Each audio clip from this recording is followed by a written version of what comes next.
Hello and welcome back to a gameplay for all seasons. If you're finding this isn't your first video with us and you're enjoying our Hogwarts Legacy content, then you perhaps may want to consider hitting that subscribe button. So today I want to talk about the houses at Hogwarts, and there's sort of three elements to this I want to talk about. The first being the sorting ceremony itself. Now, we know that there's going to be some sort of sorting ceremony mechanic from the game. The reason we know that is because if you go to the Hogwarts Legacy website, you can see in the FAQs that they've said there is going to be something. There's going to be more details on that later.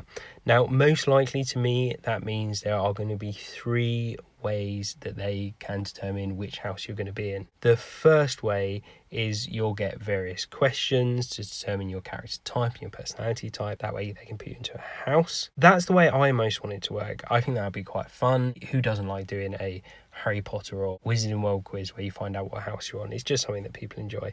So I think that'll be fun, and also you get a bit of a surprise at the end because you're not picking your house, it's just going to tell you what it is.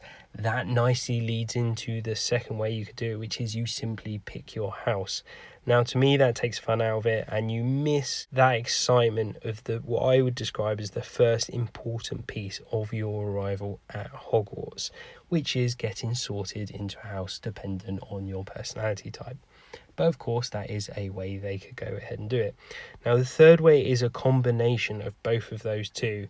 So you have your sorting ceremony, you answer all your questions. It says you look like you're going to be a Ravenclaw or a Hufflepuff or whatever it is.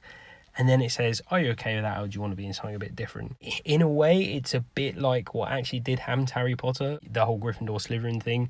So there is clearly prior to a selection of what you want to be. However, to me, and to be fair, this is probably going to be the most popular option out there. People probably will want to do a quiz and then actually tweak it if they don't get the house they want.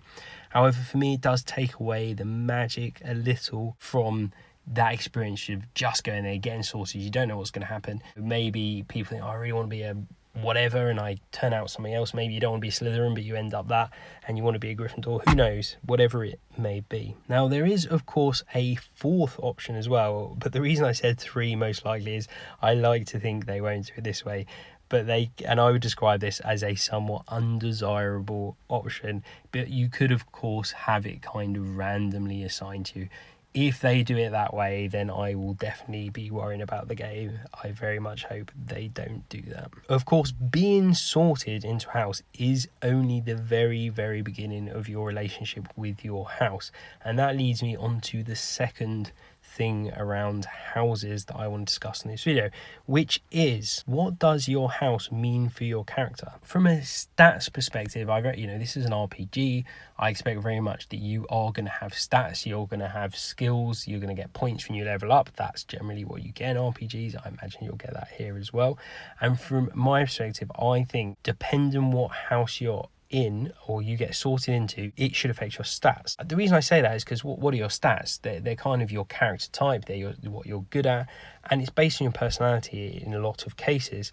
Now, for example, I think if there's an intelligence stat, it makes sense that would be a little higher if you are in Ravenclaw, for example, because we know that Ravenclaw, one of their traits is intelligence. Or perhaps if you're in Hufflepuff, maybe you get a kicker to herbology, or if you're in Slytherin, maybe to potions. Now, taking that idea even further, perhaps you can actually get perks which are dependent on the house you are selected. Now, an example of that, if you really wanted to get quite exciting about it, would be to have a really, really good perk depending which house you're in, which gives it that real difference with which one you get sorted into.